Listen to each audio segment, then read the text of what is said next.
Hello everyone, আসসালামু আলাইকুম। সবাই কেমন আছেন? Welcome to my Dolly's kitchen. আজকে আমি টমেটো দিয়ে হাতে মেখে লোট্টা মাছ ভুনা করব আর আপনাদের সাথে শেয়ার করব। আজকে আমি হাতে মেখে লোট্টা মাছ রান্না করব। আমি একটি কড়াইয়ের ভিতর পরিমাণ মতো তেল দিয়ে দিচ্ছি আর দিয়ে দিচ্ছি পেঁয়াজ কুচি। আমি একটু পেঁয়াজটা বেশি করে দিব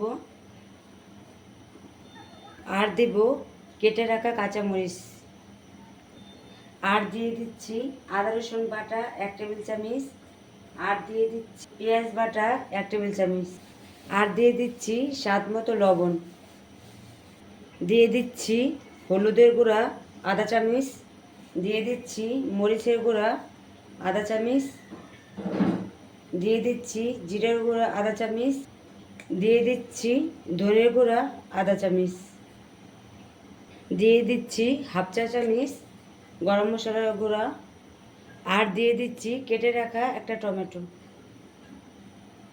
এখন আমি হাত দিয়ে আগে মশলাটাকে ভালোভাবে মিশিয়ে নিচ্ছি আর এখন দিয়ে দিচ্ছি সেই লোট্টা মাছ। এখন লোট্টা মাছটাকেও আমি মশলার সাথে মিশিয়ে নিচ্ছি আর দিয়ে দিচ্ছি পরিমাণ মতো পানি।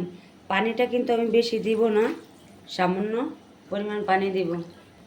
এখন আমি একটা ঢাকনা দিয়ে ঢেকে দিব আর চুলায় বসিয়ে দিচ্ছি।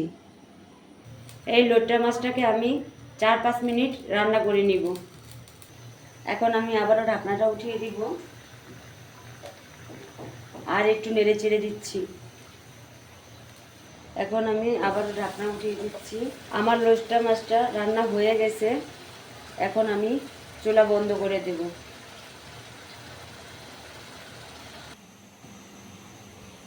আমার তৈরি হয়ে গেল লোট্টা মাছ ভুনা। দেখুন কতটা পারফেক্ট হয়েছে। এই লোট্টা মাছটা কিন্তু খুবই মজা আর খুবই সুস্বাদু। যাই হোক, আমার রেসিপিটা যদি আপনাদের ভালো লেগে থাকে তাহলে অবশ্যই আমার চ্যানেলটাকে সাবস্ক্রাইব করে দিবেন। সবাই ভালো থাকবেন। এখন বিদায় নিচ্ছি। আল্লাহ হাফেজ।